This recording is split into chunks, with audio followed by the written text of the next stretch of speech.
Hello my friends. With 9.7 million acres of land used for agriculture and about 47,000 active farms, each year Florida's agriculture and agribusiness industry contributes $161 billion to the state's economy.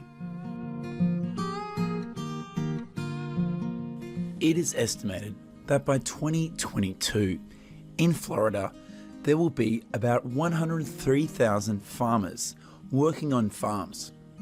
In addition, agriculture and agriculture-related industries in the state provide up to 1.5 million jobs each year, accounting for 14% of the state's employment.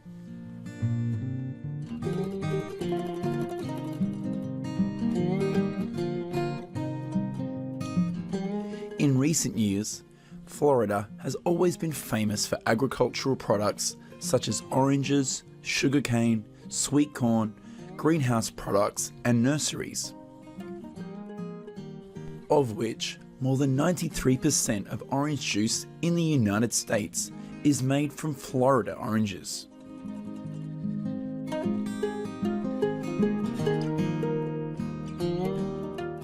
In addition, Florida agriculture is also famous for its large-scale cattle ranches. In particular, Desert Ranches is the largest cattle ranch in the state with an area of 295,000 acres, ranked 7th in the list of the largest ranches in the United States.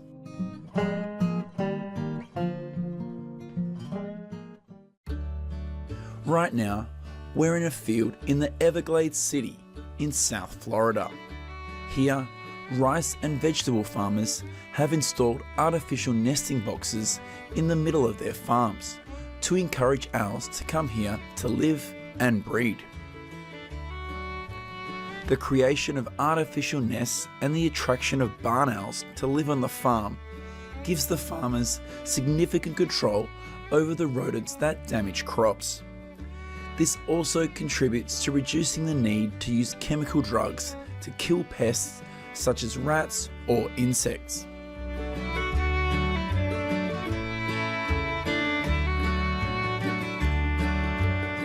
It is estimated that rodents such as rats and insects cause about $7 million in loss to Florida agriculture each year. But the idea of using owls for pest control has helped farmers in the state eliminate about 43% of rats in the field.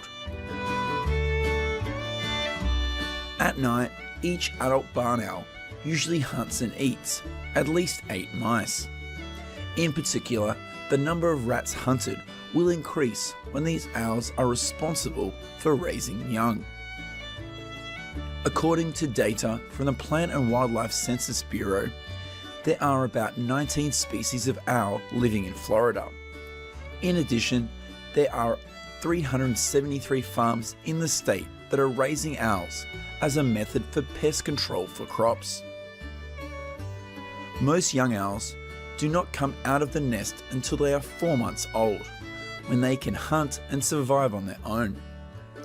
Usually, after leaving the nests, the owls often have the habit of nesting and living near the place where they are born.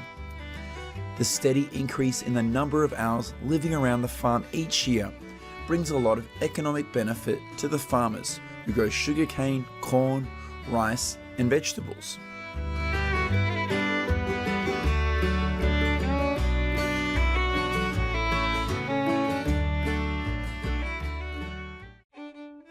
Next, we will go to a farm in southwest Florida to see how the farmers here raise thousands of llamas. Currently, most llamas in Florida and the United States are raised for wool production and as companion animals. In addition, there is also a small number of llamas raised for meat. Basically, the feed used for llamas is quite similar to that is used for sheep and goats. Therefore, many farms have combined sheep and llamas to harvest wool. In 2017, there were approximately 39,500 llamas in the United States. By February 2022, the number of llamas raised in the country has increased to more than 165,000. According to a USDA report, by 2022, there are about 31,000 individuals in the United States who own llamas. In particular, the number of llamas living in Florida is about 7,300, and they are distributed in 213 farms. Llamas are considered fully mature when they reach at least 30 months of age. At this time, the average weight of the female is about 300 pounds, and the average weight of the male is around 360.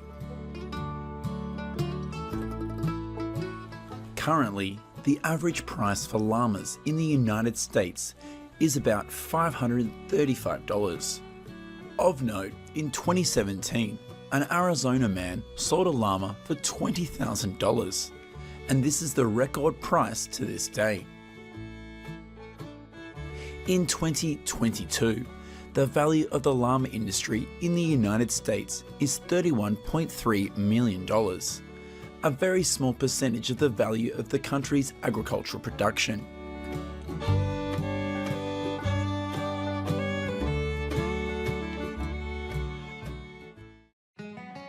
When it comes to Florida's agriculture, we can't help but mention the greenhouse and nursery industries.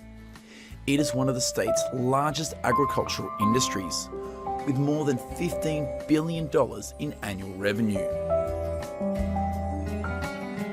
According to USDA statistics, by 2022, there are 47,000 acres of farmland in Florida used for the nursery and greenhouse industry. In particular, this state is also known as the incubator capital of the world.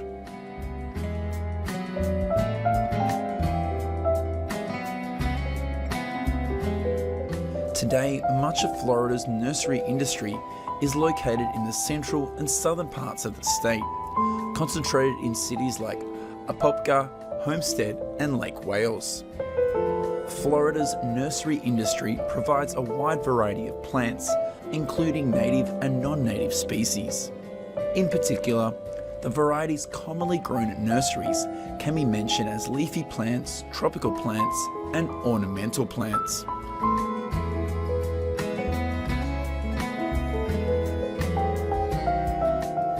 According to the Florida Department of Agriculture and Consumer Services, the greenhouse and nursery industries in the state provide more than 249,000 jobs each year, and most of them are full-time employment.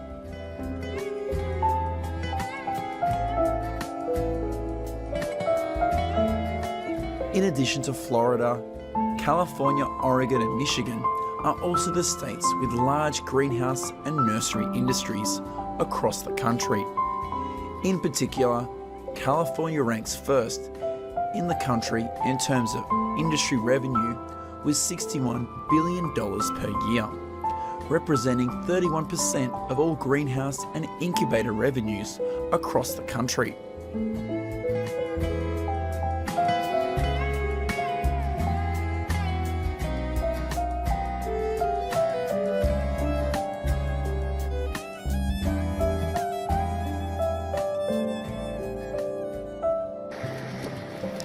This is the process of burning sugarcane before harvest in a field in Hendry County, southwest Florida.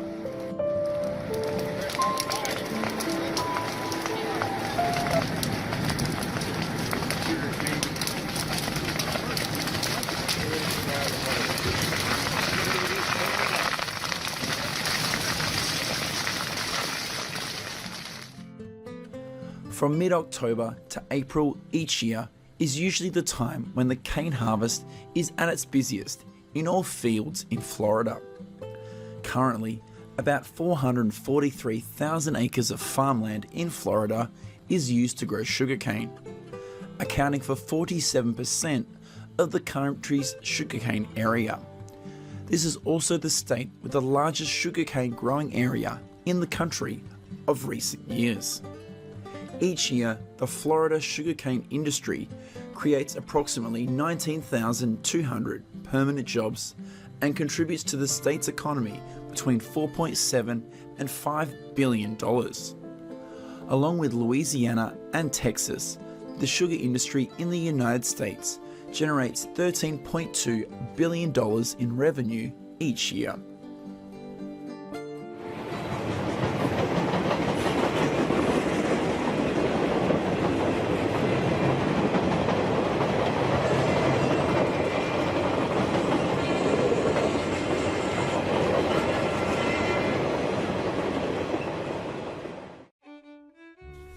Hello my friends. Agriculture is not only affected by weather factors such as drought or flood. Farmers and ranchers in the United States must also suffer damage from animals such as wild boar, white-tailed deer, coyotes, and wild turkeys. If you live in the suburbs and countryside of Texas or California, chances are you'll see deer and wild boars leaving the woods and heading towards the garden in search of food. Although they may seem innocent, they are known to be two of the most destructive wildlife species.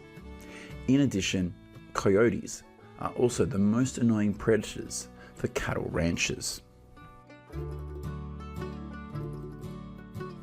According to a report by farmers in Texas and California in 2021, wild boar cost them about $1.7 billion. In particular, the vegetable production industry in California has suffered about $650 million in damage caused by wildlife.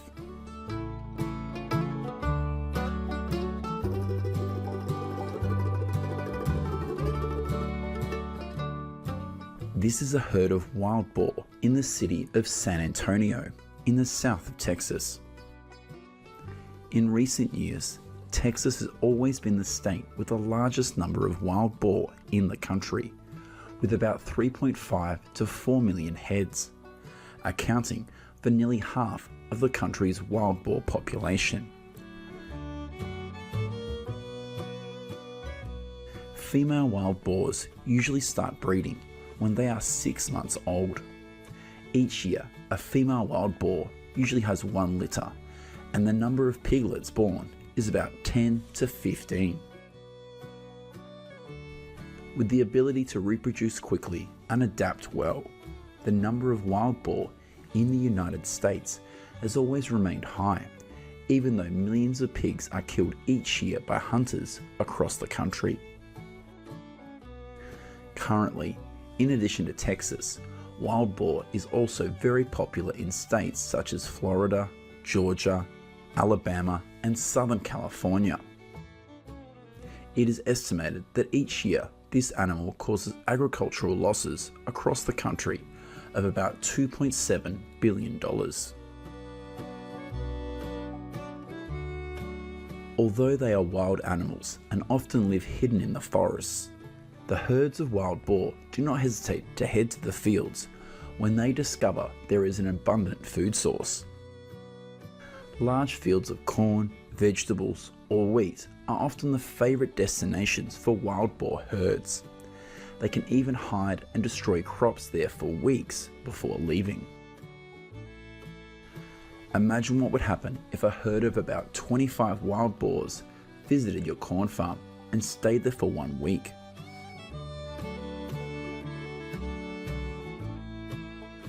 Considered an invasive species and extremely harmful to agriculture, in the United States, wild boar is considered an unprotected animal.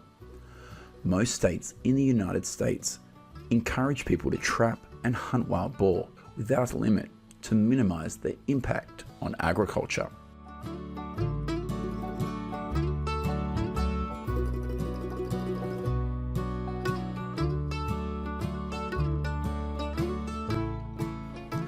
After being trapped, these wild boars will be killed by humans before being brought home to be processed or sold to restaurants. It is estimated that every year between 2.5 and 3 million wild boars are killed by hunters. However, this does not reduce the number of invasive species because their ability to reproduce and adapt is very good. Many farmers even kill dozens of wild boar and do not bother to pick up their carcasses, just because they are so used to wild boar meat.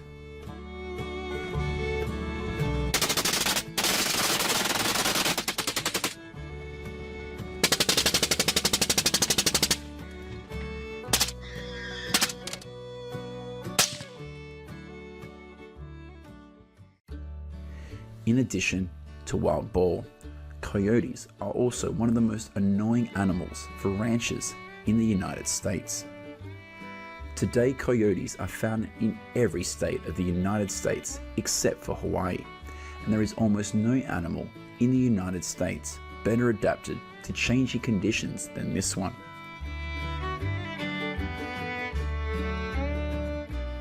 Female coyotes normally become pregnant when they reach 1 year old, and the gestation period lasts just 2 months. Thanks to the ability to adapt to extremely good living conditions and few natural enemies, the number of coyotes in the United States has always increased rapidly.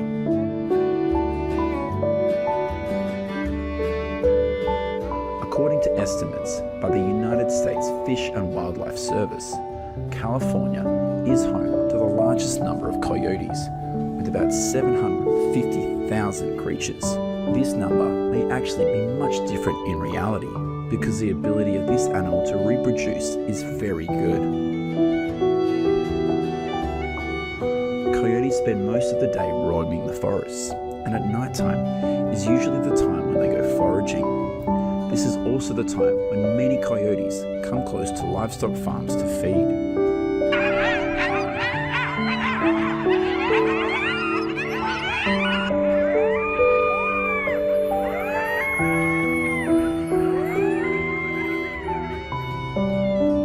Their food is usually small rodents and the carcasses of dead animals.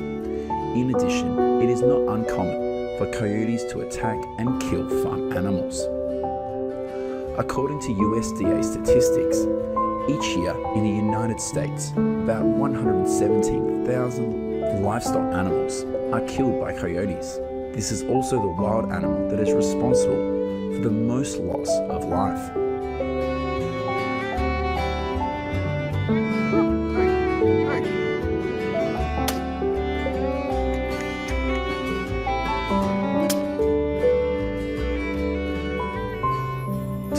Impact of coyotes on agriculture and to prevent population explosions of this species, most states allow the hunting of this animal for 12 months of the year. Each year, hunters in the US kill about 550,000 coyotes, and most coyotes killed live fairly close to livestock farms.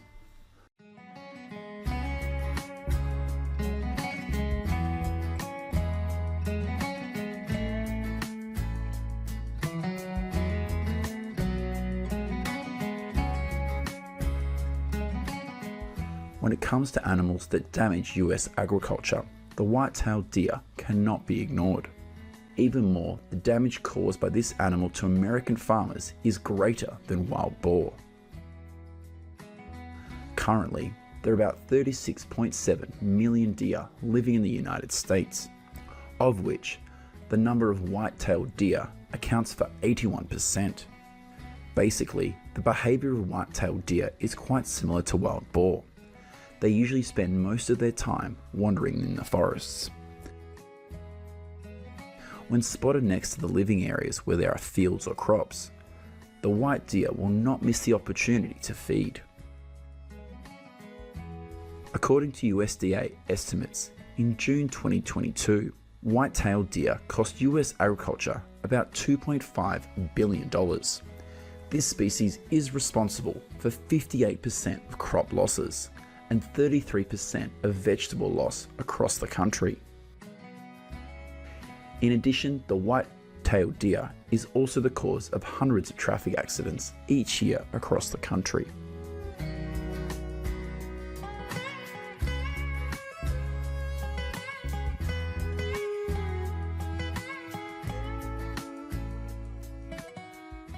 According to estimates by the National Deer Association, about 6.1 white-tailed deer are killed by hunters across the country each year, making it the most hunted animal in the United States.